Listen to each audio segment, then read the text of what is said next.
Assalamualaikum warahmatullahi wabarakatuh. Perkenalkan, nama saya Nimas Ayu Astuti dengan NIM 6421294 dari kelas 646C04 Universitas Bina Sarana Informatika Bekasi.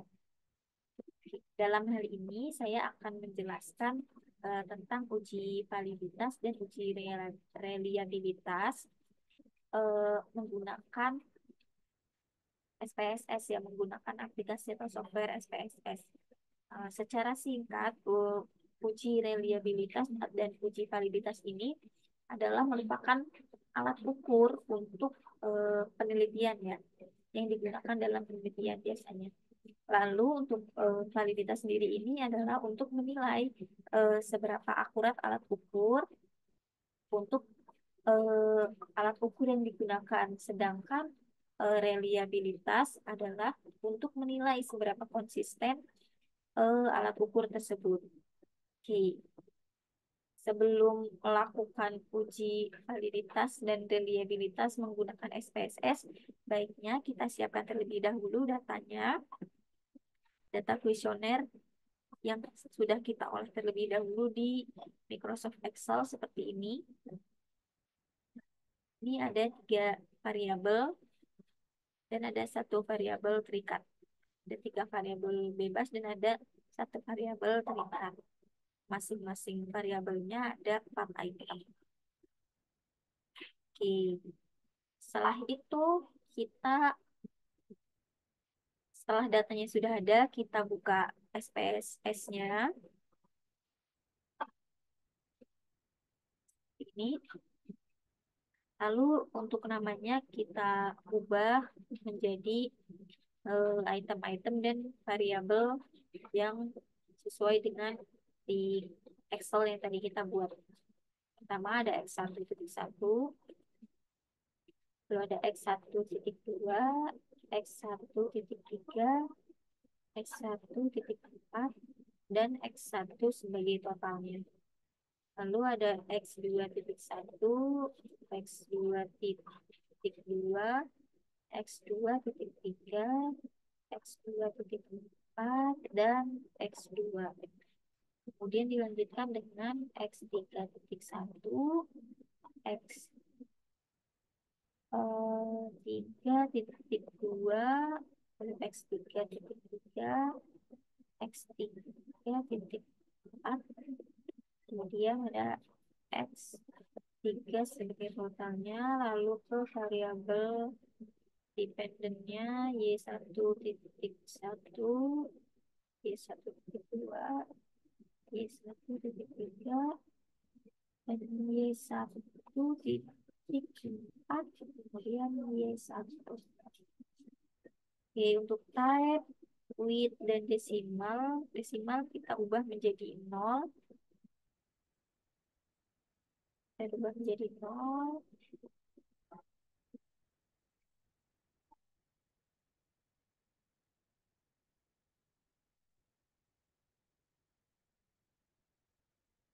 jadi 0, teman-teman.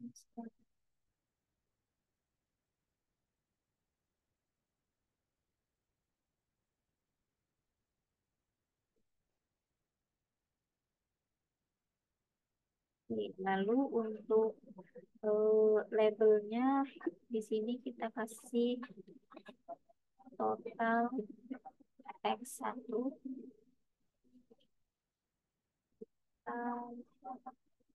X2,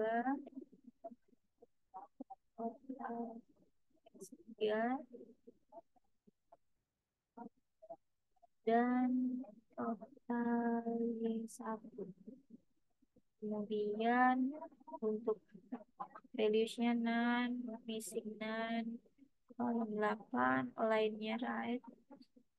Measure-nya kita ubah ke ordinal.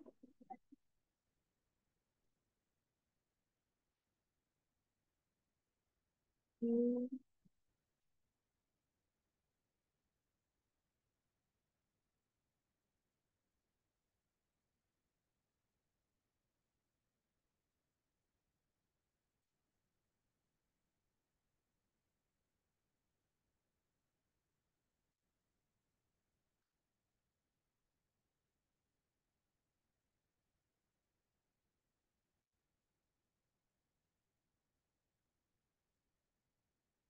Sudah selesai, lanjut kita ke data view. Lalu kita masukkan, kita copy terlebih dahulu data dari Excel-nya, dari X1 sampai total skor Y1.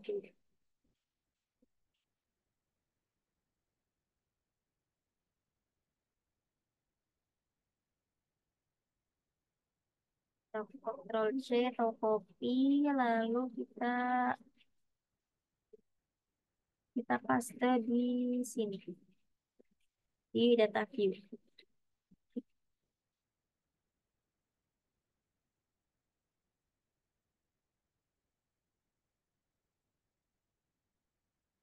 Setelah datanya sudah muncul seperti ini, kita bisa lakukan analisis dengan yang pertama kita analisis validitas dulu ya, uji validitas dengan klik analyze, kemudian pilih correlate, lalu klik bivariate, kita pilih X1 sampai dengan total X1 atau bisa sekaligus. Tapi untuk contoh saja kita buat sampai total X1 dulu. Kita correlation coefficient-nya pakai Pearson, lalu test of significance-nya pakai Tuchel. Jangan lupa untuk flag signifikannya dinyalakan. Lalu klik OK. Ya.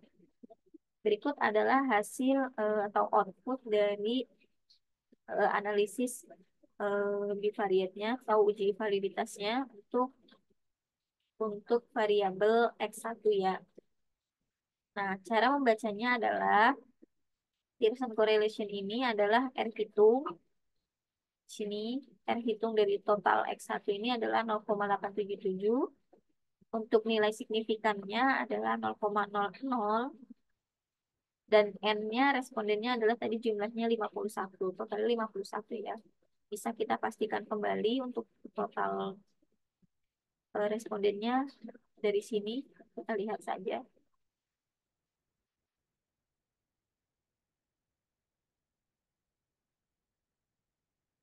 Benar ya ada 51. Lalu untuk cara menginterpretasikannya atau cara membacanya adalah jika menggunakan R tabel, maka R hitung harus lebih besar daripada R tabel. Nah, biasanya R tabel ini kita pakai umumnya itu yang 0,05 atau 5% ya.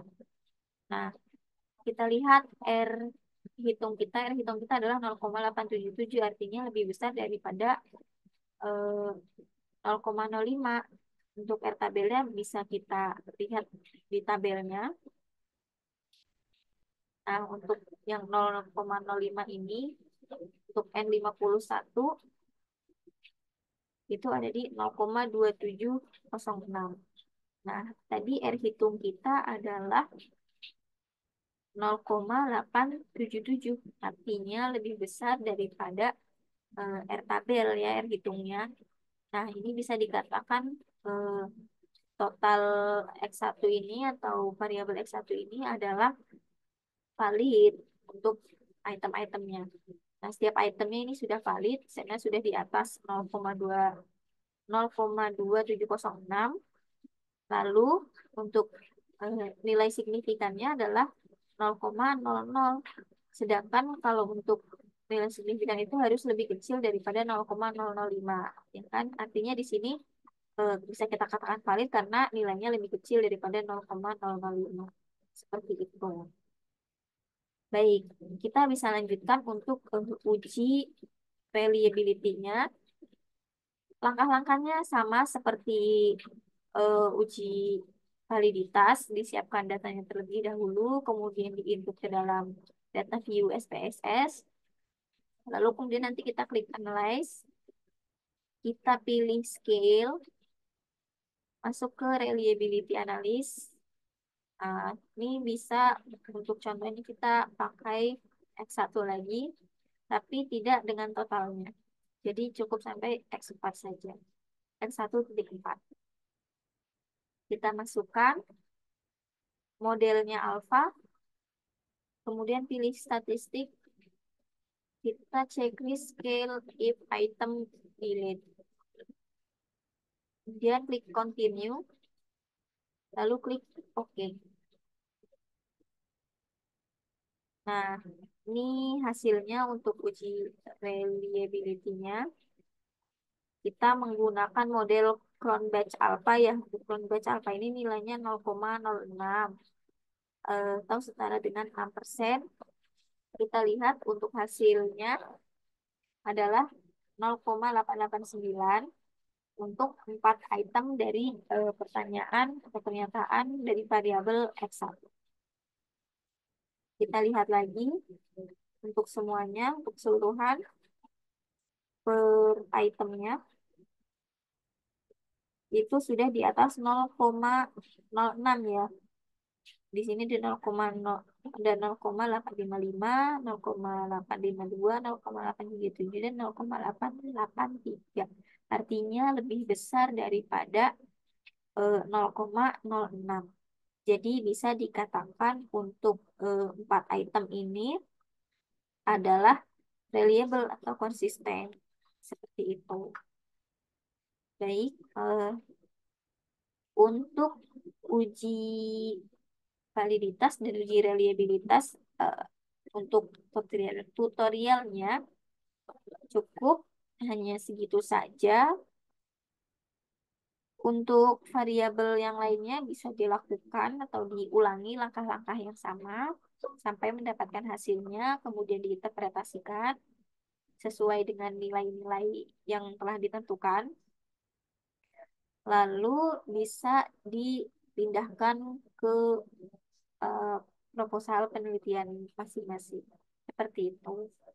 Baik, mohon maaf apabila terdapat banyak kekurangan dalam tutorial ini. Saya akhiri. Wassalamualaikum warahmatullahi wabarakatuh.